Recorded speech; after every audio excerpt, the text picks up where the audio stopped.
Speaking of a lot of fun, is this young lady too. Chef Jen, who joins us every Tuesday, bringing in some really cool stuff that we call uncommon, that you're trying to make common. We see so many things at grocery stores, and we are just, you know, we look at it and go, oh, well, that's really cool, and then we just walk by. Right.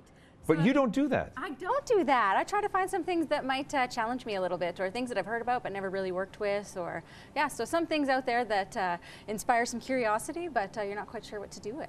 Well, you take it one step further. I try to. Not only do you inspire the curiosity, you say, hey, here's a few things you can do with it. Here's a little bit of information about it. So yeah, we're here to share today. Hashtag uncommon food. And by the way, if you ever have a question for Miss Chef Jen, you can also hashtag uncommon food or your Twitter account at Chef Jen Calgary. That's me. Okay, the first thing here is these little seeds. By the way, I love it. I hate picking them out of this rind. Right. But I love these. So chances are you've seen a pomegranate before. It grows on a shrub. It's not a very big tree. On a shrub? Yeah, like a small tree, like an weed? 8 to 10 foot sort of bush. Yeah. Yeah. Aren't they delicious? Oh. So it starts, I love these I things. like most things, like a tomato with a little bit of a flower, and then it kind of grows this bulb sort of fruit-like thing.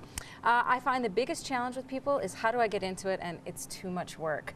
So there's a few different options. You have some tricks? I do, yeah. Because the only thing is, I get my kids to do it, and when they're finished, their hands are all red. Don't wear white. Don't wear a chef jacket. Okay, so is there an easy way to pick this thing? So there is. A couple people will tell you if you were to That's take. intense. I know, isn't it interesting? If you were to take this and slice it directly down the middle, or on the sides, either way, you know, if you did it wrong, it would be okay.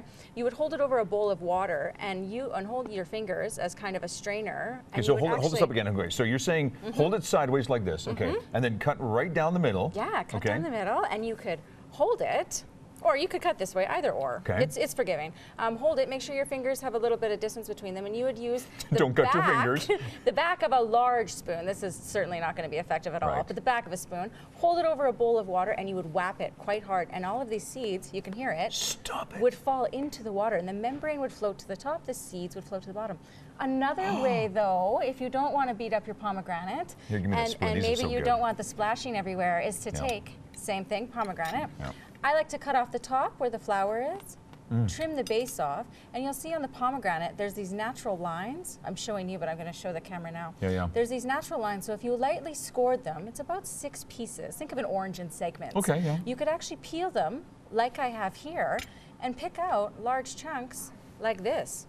Look at that. Does a little bit of the work for you, less messy. You don't have to beat it up. There's not a lot of technique. Can you buy this? You can. Like already pre-picked for you? A lot of the grocery stores, especially right now, pomegranate's really in season, but you can actually buy this in little plastic packages ready to go. You can also get it in juice form, pomegranate juice.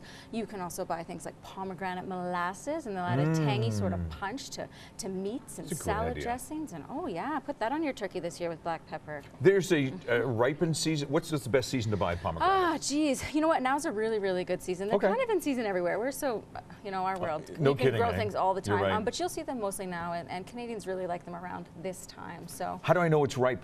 You want something that has a little bit of that clicking sound to it. Okay. You don't want it to be too soft. You want it to be firm.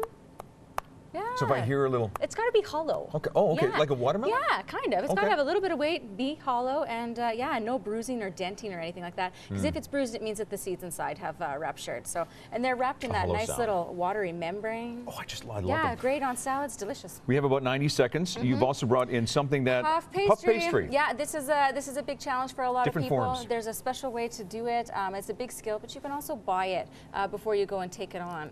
So you can take it home, play with it, see what it's about, and if you decide to go the extra mile to make it. It's a laminated dough, so that means that it's a bit of butter and it's actually wrapped, and think of an envelope inside of dough, and you'd roll it and fold it and roll it and fold it. Okay, so this is the original form right in here. This is the original form, and if you look really closely, you can see about right here is what I'm 70 to 90 layers. So it's a layered laminated dough. So it's a big thing for pastry chefs. It's a lovely, lovely item around this time of year. I used some cheese. I twisted them up, cut them, used some cheese, and then I also did some sugar ones. So these puffs are because of this? Yeah. So this is just a little vol-au-vent. So what it is it's just like a hollow puff pastry, and what happens is all of the butter, and this is only butter and flour. There's nothing nutritious in this for you.